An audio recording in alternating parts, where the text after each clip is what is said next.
Saudara, terima kasih Anda menyaksikan Ruang Demokrasi Jak TV. Sekarang saya menuju lagi ke Prof. Firman. Prof, kalau kita berbicara masalah debat, akhir-akhir ini media ini lebih banyak menyoroti terkait dengan strategi, menyerang, bertahan, ofensif, defensif.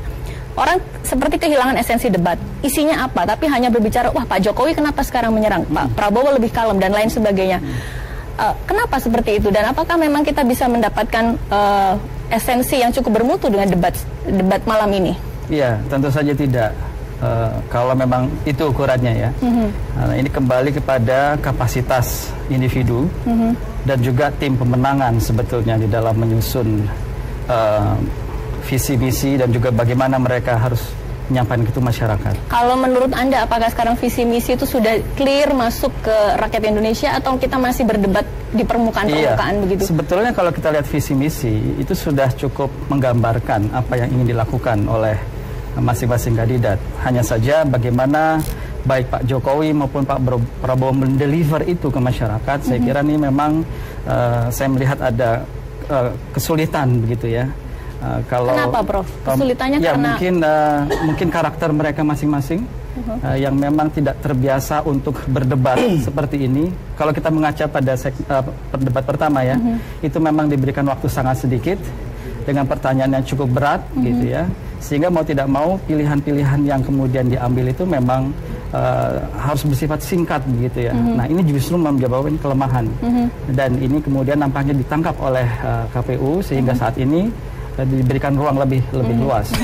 Belajar dari debat pertama, kita tidak bisa melihat sebetulnya sama sekali apa landasan filosofis dari apa yang mereka lakukan. Jadi perdebatan konseptual yang hebat-hebat itu tidak bisa kita lihat dalam perdebatan hanya itu. berkutat pada isu-isu yang dangkal ya.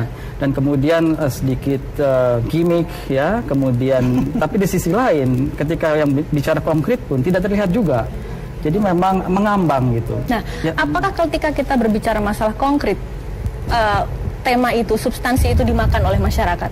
Jangan-jangan masyarakat kita tuh kesulitan untuk menerima hal-hal yang detail, yang kemudian esensi. Kemudian kita berbicara untuk isu-isu yang dangkal, mudah diterima masyarakat awam. Iya, kalau kita bicara masyarakat awam, tentu saja kita tidak bisa terlalu berat. Tapi juga sebetulnya bisa dijelaskan sejauh memang masing-masing kandidat itu mampu dengan detail menggunakan bahasa yang mudah dicerna, itu menyampaikan apa yang ada dalam benak mereka. Nah, ini memang persoalannya sekarang adalah kebanyakan para politisi kita maupun para elit kita ini kurang bisa berdebat dengan baik begitu ya, karena memang nuansa politik yang dibangun itu tidak memberikan peluang mereka untuk bicara banyak dengan masyarakat, berdebat dengan seru begitu ya, berdebat dengan konsep-konsep tinggi namun juga mudah dicerna.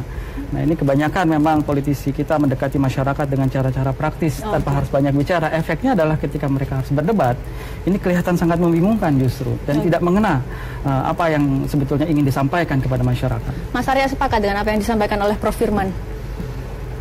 Bahwa sulit sekali ketika elit politik untuk bisa mengkomunikasikan visi misi mereka kepada masyarakat, lalu kemudian akhirnya diambil sebuah cara-cara ya ucapan-ucapan populis, isu-isu dangkal yang kemudian akhirnya tidak ada esensinya. Saya rasa kalau dari pihak kami selama kampanye beberapa bulan terakhir ini, untuk masyarakat kita menyederhanakan yang ingin disampaikan.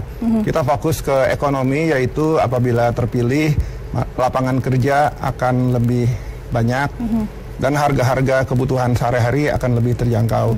Itu adalah dua tema utama. Dan tentu juga dengan hal-hal lainnya. Jadi kita memang berusaha menyederhanakan pesan-pesan. Tentu untuk level debat di akademis atau diskusi di universitas, kita siap untuk semua lebih detail, tergantung tempatnya. Oke, baik. Nah, sekarang saya ke Pak Taslim. Pak Taslim, bagaimana kemudian kalau dari kubu Jokowi untuk bisa membumikan sebuah isu yang rumit tapi bisa dipahami oleh masyarakat? Ya, pertama saya mau menanggapi Profesor Firman. Saya kira benar, dalam forum debat ini tidak cukup waktu bagi paslon untuk menjelaskan landasan-landasan filosofis etis, itu kan sangat dalamnya.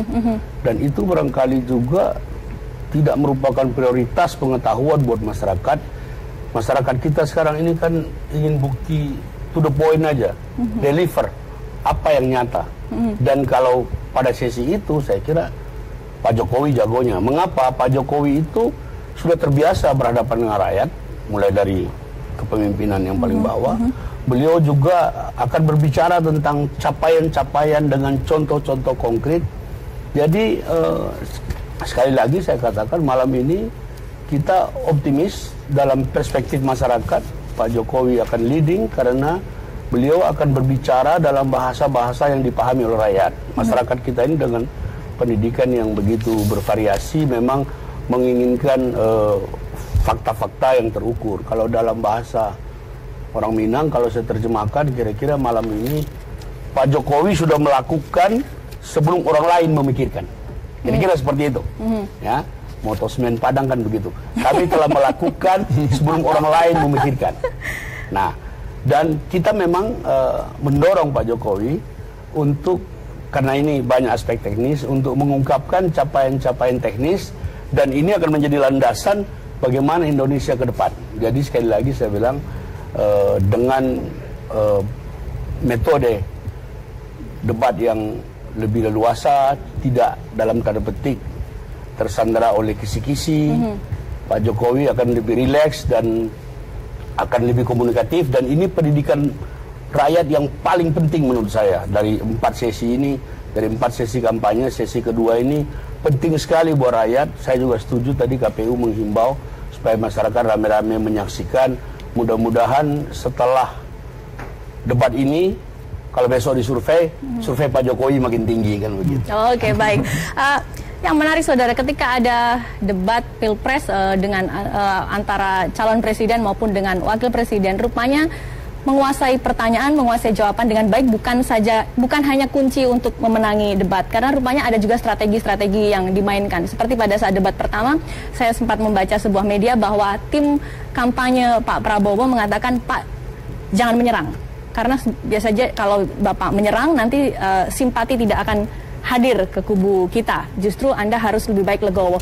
Betul begitu, Prof? Artinya sebenarnya kita tuh selain bicara data, bicara fakta, bicara ketangkasan menjawab, tapi rupanya main simpati, main empati itu juga saya kira dimainkan. Itu jadi masalah pencitraan juga ada di situ, tidak bisa dipungkiri, itu juga coba untuk diungkap. Dan masing-masing kubu saya kira terlihat ingin mematahkan mitos-mitos seputar mereka gitu ya, bahwa Pak Prabowo yang terkenal garang atau galak itu ingin dipatahkan dengan cara dia yang soft. Tapi sementara di posisinya Pak Jokowi, Bapak juga harus tegas, Bapak harus menyerang gitu dan itu juga kelihatan menyerang dengan sedikit retorika yang justru, tapi kedua-duanya ini jadi seolah-olah jadi kaku. Tidak lepas, Pak Prabowo menjadi sangat kaku untuk menyebut nama gitu ya. Sementara Pak Jokowi juga tidak terlihat dia betul pada saat itu, sehingga juga lontaran-lontarannya sangat terlihat diatur sekali gitu ya. Jadi ini betul-betul drama yang skripnya harus dihafal betul, dan ini akhirnya justru mengacaukan. Pak Taslim, Anda ya jadi betul begini, itu drama Pak Taslim. Jadi begini, tergantung kita memahaminya. Pada sesi pertama itu kita tidak melihat Pak Jokowi menyerang, tapi memang memberi penekanan, penegasan, karena sebahagian besar jawabannya adalah pengalaman-pengalaman empirik beliau dalam kepemimpinan. Anda berusaha memperhalus menyerang menjadi penekanan ya. Kemudian dalam perdebatan itu bukan strategi, yang penting substansi.